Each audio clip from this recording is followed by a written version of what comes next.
नमस्कार, मी दुर्गेश सोनार. आवाज महाराष्ट्राचा या आमच्या विशेष कार्यक्रमात आपल्या सगळ्यांचं स्वागत. अल्पवयीन न्याय कायद्यातल्या सुधारणांना केंद्रीय मंत्रिमंडळानं मंजुरी दिलेली आहे आणि हे विधेयक आता मंजुरीसाठी संसदेत मांडलं जाणार आहे. या नव्या कायद्यामुळे बाल न्याय बोर्डाला 16 ते 18 वर्ष वयोगटातल्या अल्पवयीन आरोपींवरती गंभीर गुन्ह्यांप्रकरणी एखाद्या प्रौढ आरोपींप्रमाणेच खटला चालवायचा की नाही याबाबत निर्णय घेण्याचा सर्वाधिकार मिळणार आहे. बलात्कार आणि खून प्रकरणं जलदगतीनं निकालात काढण्यासाठी या सुधारणेची मोठी मदत होईल असंही सांगितलं जात आहे. पण या निमित्तानं आणखी एक महत्त्वाचा प्रश्न उपस्थित झालेला आहे आणि तो म्हणजे बालगुन्हेगारी कायद्यातील सुधारणा कितपत उपयुक्त ठरतील. आणि याच अनुषंगानं आज आपण चर्चा करणार आहोत. पण त्यापूर्वी पाहूयात एक रिपोर्ट.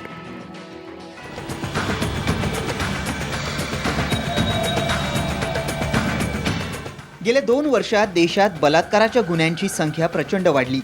त्यातल्या बहुतांश गुन्ह्यांमध्ये अल्पवयीन मुलांचा सहभाग असल्याचं उघड झालंय.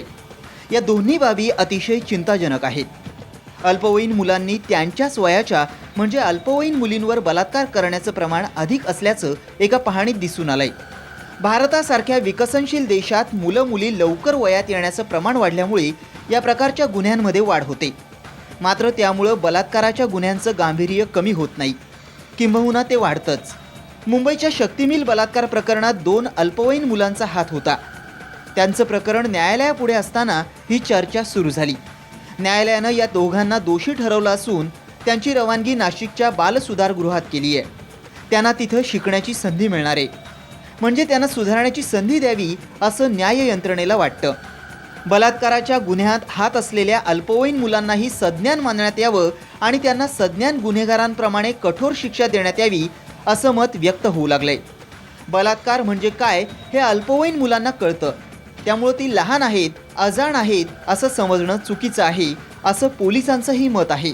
मात्र राष्ट्रीय बाल हक्क आयोगाला हे मत मान्य नाही. अल्पवयीन म्हणजे काय त्याची व्याख्या ठरवण्यात आली आहे आणि केवळ बलात्कारासारख्या गुन्ह्यांसाठी त्यात बदल करून त्यांना मोठी शिक्षा देणं म्हणजे त्यांना सुधारण्याची संधी न देण्यासारखं आहे असं बाल हक्क आयोगाचं म्हणणं आहे. लहान मुलांच्या हक्कांसाठी काम करणाऱ्या संस्था आणि संघटनाही याच मताच्या आहेत. तर शरीराची वाढ होते पण त्या प्रमाणात समज येत नाही आणि त्यामुळे लहान मुलांकडून हे गुन्हे घडतात असं डॉक्टर म्हणतात. केवळ आपल्या देशातच नव्हे तर सर्व विकसित, अविकसित आणि अगदी विकासाच्या मार्गावर असलेल्या म्हणजेच विकसनशील देशांमध्येही अल्पवयीन मुलांकडून होणारे बलात्कार हा प्रश्न भेडसावतोय. त्यावर ठोस उपाय कोणालाच योजता आलेले नाहीत. मात्र अल्पवयीन मुलांकडून बलात्कारासारख्या गुन्ह्यांचं प्रमाण असंच वाढत राहिलं तर हा विषय भविष्यात अधिकच त्रासदायक ठरेल. पोलीस कायद्यानं गुन्ह्यांवर नियंत्रण आणू शकतात, पण गुन्हेगारी फोफावण्याचं मूळ कारण असलेलं अज्ञान, अशिक्षितपणा, बेरोजगारी, तणाव आदी प्रश्न सोडवण्यासाठीही प्रयत्न व्हायला हवेत. तरच या समस्येवर मार्ग निघू शकेल. ब्युरो रिपोर्ट, साम टीव्ही, मुंबई. तर एकूणच बाल गुन्हेगारी कायद्यातील सुधारणेवरती महिला संघटना आणि राजकीय वर्तुळातनं काय प्रतिक्रिया उमटल्यात तेही आपण पाहूया. Important to fix the criminal responsibility and also consider the nature of the crime, and then the cases should be from the Juvenile Justice Board be referred to normal court. तो मेरे हिसाब से डिसीजन बिल्कुल ठीक है और वैसे debate होगी, देखिए उसमें क्या निकल के आता है. लेकिन आज के परिप्रेक्ष्य में जो हिंदुस्तान में बच्चों का एक्सपोजर है, बाहर तो था ही शुरू से, लेकिन अब आज हम देखते हैं कि आईटी का ज़माना है और हमारी कंट्री में भी बहुत ज़्यादा ये सब है. तो मेरा मानना ये है कि ये एज 16 होना बिल्कुल ठीक है. एक तरफ से ये मैं इसका स्वागत करती हूँ और ये सही फैसला है, लेकिन जैसे कि इसमें भी एक वो होना चाहिए कि जैसे बहुत ही जो हीनियस क्राइम्स हैं उनमें जो है जो अपराधी है उसको सजा का प्रावधान होना चाहिए. ये नहीं कि किसी ने थप्पड़ मार दिया या चाकू मार दिया. मर्डर और रेप ये 2 ऐसे क्राइम है जिनमें कि उनको वही सजा होनी चाहिए जो सारे अपराधियों को होती है. No, this is an easy escape route for the government for the inability and of controlling or preventing the crimes against women. And if you look at this section, these juveniles, they are not the vote bank. So you can decide upon them whatever you want. तर केंद्रीय मंत्रिमंडळानं हा जो निर्णय घेतलेला आहे त्याच्यावरती वकिलांचं काय म्हणणं आहे ते पण आता आपण पाहूया. There's been a 400% increase in the offences committed by people between 16 to 18 years of age from 2000 to 2014. And so therefore this was, I think, a much required change, as a result of which the children will be better protected. After Nirbhaya case, we have found that in many serious rape and murder cases and molestation and sexual assault cases, some of them very serious along with murder, in those cases we have found that boys less than 18 years of age are involved. So definitely it has created a kind of sensation in the minds of common people all over the nation. Bill rightly also makes corporal punishment and ragging also an offence under the Indian Penal Code, and talks of imprisonment for the teachers up to 3 years. This would go a long way in checking the increasing juvenile crime which is happening. However, the thing is, one point which this bill lacks is that it says that the juvenile cannot be given life imprisonment or death.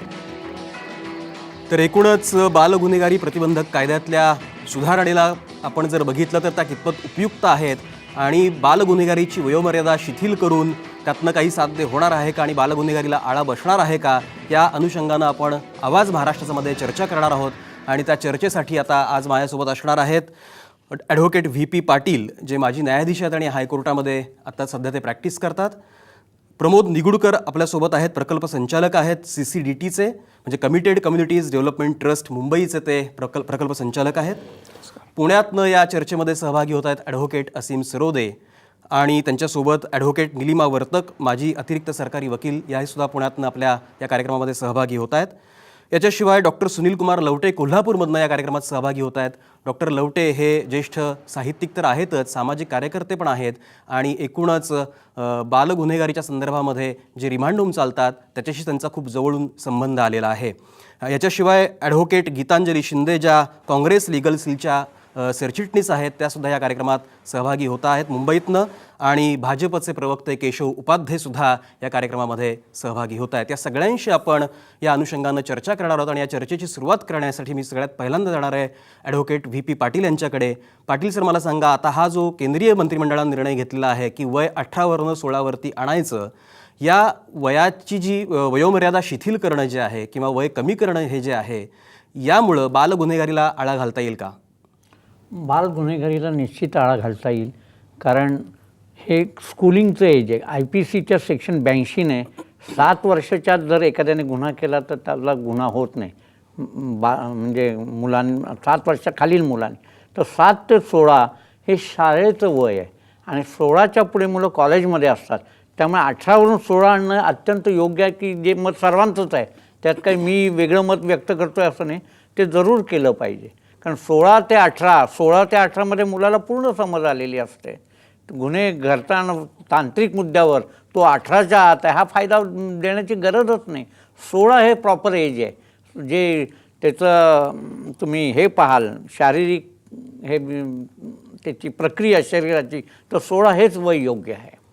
तुम्ही म्हणता 16 हे वय योग्य आहे. हाच मुद्दा घेऊन मी जाणार आहे. प्रदीप निगुडकर आपल्यासोबत, प्रमोद निगुडकर आपल्यासोबत आहे. त्यांना मी विचारतोय की हे जे 16वरती वय आणलेलं आहे, एकूण जर बालमानसिकता जर बघितली, या अनुषंगानं हे वय कमी करणं योग्य आहे? मला वाटतं की या सगळ्या निर्णयाकडे थोडं थांबून आपण पाहण्याची गरज आहे. म्हणजे जे ॲक्ट 1987ला सुरुवात केली आपण तिथून, आणि त्याच्यामध्ये 16 आणि 18 असे 2 वयोगट आपण मान्य केले होते, मुलींसाठी आणि मुलांसाठी म्हणून. आणि नंतर आपण एका ग्लोबल जगामध्ये आहोत, आणि UNCRC जे आहे, United Nations Convention on child rights, ह्याच्यामध्ये जगातील साधारण 193पेक्षा जास्त देश आहेत, आणि आपण त्याच्यामध्ये आहोत. त्याला आपण रॅटिफाय केलेलं आहे, त्याच्यावरती आपण सही केलेली आहे. आणि त्या सनदेप्रमाणे 18 वर्ष हे वय आपण मान्य केलं होतं. आणि त्याच्यानंतर जे ॲक्टमध्ये आपण बदल करून घेतले, 2000मध्ये केले, 2006मध्ये केले, आणि नंतर परत एकदा प्रयत्न आपण तो केला होता. आणि यामध्ये काही समज आपली तयार झाली होती, त्यातून 18 वर्ष वय असं आपण मान्य केलं होतं. मला असं वाटतं की काही गुन्हे घडले आहेत, त्याची आकडेवारी आपण देतो आहोत, त्या आकडेवारीला परत एकदा बघितलं पाहिजे आणि मोठ्या परिप्रेक्षामध्ये त्याच्याकडे आपण पाहिलं पाहिजे. आणि ती आकडेवारी जरी आपल्याला खरी वाटत असली तरीही हा जो कायदा आहे, जे ॲक्ट जो आहे तो करण्यामागचं कारण काय होतं, आणि त्याचं मुख्य कारण असं आहे की जी मुलं आहेत त्यांना संधी मिळावी. आणि मग आपण असं पाहिलं की त्याच्यामध्ये 2 प्रकार केले गेले. एक ज्यांना काळजीची आणि सुरक्षेची गरज आहे अशा मुलांचा एक गट त्याच्यामध्ये आहे, आणि जे विधी संघर्ष आहेत, ज्यांचा कायद्याशी संघर्ष होतो, म्हणून त्याला तो शब्द वापरला गेला होता. आणि अशा मुलांकडे पाहण्याची, वेगळ्या पद्धतीने पाहण्याची गरज आहे, आणि म्हणून ह्या कायद्यामध्ये अनेक प्रावधानं होते. मला वाटतं आपण जेव्हा वय 18 वरून 16 वरती आणतो त्यावेळेला ह्या सगळ्या समजेकडे आपण डोळसपणे पाहतो आहोत का? ही सगळी जी चर्चा गेली 10, 12, 15 वर्ष झालेली होती त्याच्याकडे आपण डोळसपणे पाहतो आहोत का? हे मला समजून घ्यायचं आहे. आणि मला असं वाटतं की हे इतक्या घाईन, म्हणजे इतक्या पटकन, इतक्या लवकर एखाद्या कायद्यामध्ये बदल करण्यासाठी संसदेमध्ये ते येणं आणि त्याला मंत्रिमंडळाची मान्यता मिळणं आणि त्याच्यावरती पुढची चर्चा होणं, हे इतक्या घाई, म्हणजे वय कमी करणं. 16चं काही लोकांचं म्हणणं की 14 वर्षात पण मुलांना सगळी समज येते, मग आपण 14 वर्ष का करायचं नाही? मला असं वाटतं की 16 वर्ष वय करत असताना आणि आपले मागचे अनुभव सगळे लक्ष घेत असताना याच्यावरती अधिक चर्चा होण्याची गरज आहे. मुलं विधी संघर्षग्रस्त जेव्हा होतात ते कोणत्या पार्श्वभूमीतून येतात, त्यांना तसं का करावं लागतं, या सगळ्या गोष्टींकडे आपण पाहिलं पाहिजे. मुलांकडे देश म्हणून, समाज म्हणून आपण कोणत्या दृष्टिकोनातून पाहतो हे पाहण्याची गरज आहे, आणि वय ठरवताना ह्या मुद्द्याकडे लक्ष दिलं गेलं पाहिजे असं मला वाटतं. बरोबर आहे, तुम्ही म्हणता की वय ठरवताना मुलांकडे ती मुलं आहेत आणि ती देशाचं भवितव्य आहेत हे पाहून त्याचा विचार केला पाहिजे. डोळसपणे आपण या सगळ्या मुद्द्याकडे पाहिलं पाहिजे असं तुम्ही मत मांडलेलं आहे.